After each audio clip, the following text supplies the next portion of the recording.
खाकवानी साहब, बहुत खबरें I followed by pictures and कुछ इस तरह के मनाजिर देखने को मिले जो उस खबर की तस्दीक कर रहे थे कि जहांगीर तरीन ग्रुप एक बार फिर से एक्टिव हो गया है। अब बहुत सारे सवालात हैं, किस शेप में एक्टिव हो गया है, क्या लाया अमल है, क्या होगा क्या नहीं होगा।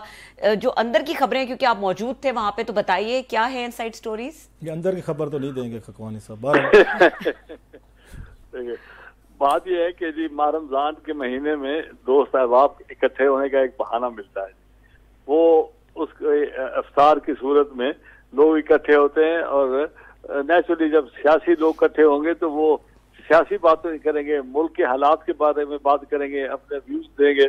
और जहांगीर खान के जो दोस्त अहबाब थे जो उनके साथ खड़े हो गए जब उनके साथ इमरान खान साहब ने ज्यादती की, तो वो लोग अभी भी उनको उसी लिहाज से, उसी मोहब्बत से उनको देखते हैं।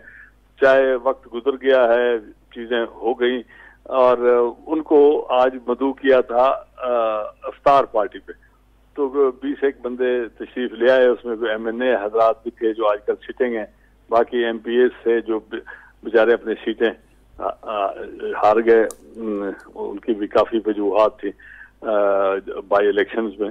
तो वो सारे इकट्ठे हुए और नेचुरली वो सबके ज़हन में तशवीश थी कि जी मुल्क के अंदर जो हालात हैं और जो बड़ी पार्टियां आपस में एक दूसरे से दस्तों गिरेबां हैं, ये मुल्क के लिए अच्छा नहीं है। और लोग बड़ी इज्जत से पहले पॉलिटिक्स करते थे, अब उसमें इज्जत की जगह शिद्दत पैदा होती जा रही है। लोग एक दूसरे से बदअखलाकी से पेश आते हैं और बुरे सच्चे नाम एक दूसरे को कहा जाते हैं। वो सही भी हो सकते हैं, मगर पब्लिकली इस तरीके से पहले रिवाज नहीं था, कहा जाता था। मगर अब माशाअल्लाह ये काफी। मैं सॉरी सर आपकी बात काट रहा हूँ, and I know you hate to be interrupted, लेकिन आपने मजे की बात की है कि कभी इज्जत से सियासत की जाती थी। ये कब की बात है सर जब ये इज्जत से सियासत की जाती थी? सर मैं ईमानदारी से अपने इलाके में आप चाह के पता कर लें, हमारे बुजुर्ग सन 45 में, बल्कि उससे भी पहले हम लोगों के पास वोट मांगने के जाते थे, तो वो लोग बिठाते थे, बात सुनते थे और अपना हाँ या ना कर देते थे। मगर इस तरह के साथ जो आजकल बदअखलाकी है और बदतमीजी की हद तक एक दूसरे के साथ बात की जाती है, जैसे आजकल लीडरान, ओहदेदारान, हुकूमती और अपोजिशन एक दूसरे को जिस तरह करते हैं, पहले इस तरह नहीं होता था। और किसी को आलू कह दिया, किसी को इस तरह की कोई बात कर दी, मजाक कर दिया। भुट्टो साहब ने सर ठहरे, मैं खाकवानी साहब जी भुट्टो साहब ने तकरीर की थी बांग्लादेश को, उन्होंने उसको एक्सेप्ट करने के लिए लाहौर में जो उन्होंने शेख मुजीबुर रहमान साहब के बारे में लफ्ज़ यूज़ किए थे, वो तो उस वक्त तो ना ट्विटर था, ना सोशल मीडिया था, ना यूट्यूब थी, तो बड़ा सख्त लफ्ज़ मैं अब साहब टीवी पे नहीं कह सकता। You know that what I meant. वो भी नामुनासिब था जनाब, मैं वही पूछ रहा था। अच्छा इससे जरा पीछे जाते हैं सर, आप उसकी शिद्दत देख लें और उसका तादाद देख लें, आप ईमानदारी से देख लें। अच्छा इससे पीछे जाते हैं सर, इससे पीछे जाते हैं थोड़ा। फातिमा जिन्ना साहबा जब इलेक्शन लड़ी थी उस वक्त उनको क्या क्या नाम दिए गए, उनको फॉरेन एजेंट कहा गया था और बड़े बड़े नाम थे जो अगेन मैं टीवी पे नहीं कह सकता। अच्छा इससे जरा और पीछे जाएं सर, इससे थोड़ा और पीछे जाते हैं।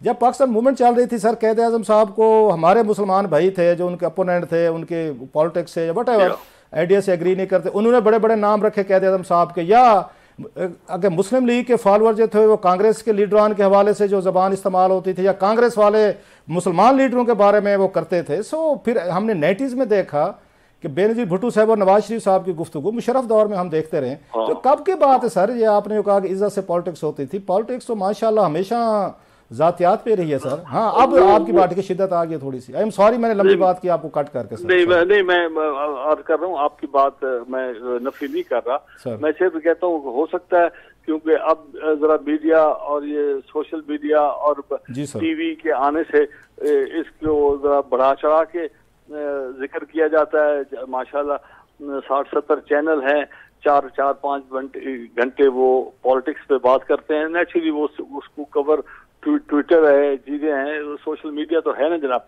उस वक्त ये नहीं था, तो लोगों तक ये बात पहुंचती नहीं थी। मगर मैं तो अपने इलाके की बात कर रहा हूँ, जहाँ पर लोग बैठ के एक दूसरे से बात करके और तमीज से, अखलाक से बात करते थे। मगर अब वो मैं सियासतदानों में चंद लोग होंगे जिनकी मैं गवाही दे सकता हूं कि जिन्होंने सियासत में कभी अब्यूज नहीं किया, गलत लफ्ज नहीं यूज किए, कभी डेरोगेटरी हमने सुना। You are one of them sir, I must say. मैं मतलब है ये टीवी में मुझे कहने में कोई हर्ज नहीं है सर कि आपकी बात ठीक है। आपकी हद तक या दो चार कुछ और हैं जिन्होंने इज्जत के साथ पॉलिटिक्स किया, मुखालफीन का नाम भी इज्जत के साथ लेते हैं। मैं कलासा साहब को आज मेरे ख्याल में, आपकी मेहरबानी, आप इस तरह सोचते, मगर मेरे ख्याल में तादाद अब बहुत बढ़ गई है, बहुत बढ़ गई। और उसकी वजह है कि चूंकि ये लफ्ज़ुल आम जो है और ये मीडिया की तशहीर जो है, ये इसने भी बहुत सारे पर्दादारों के ना अल्फाज बहुत ही, ज़बान बहुत खराब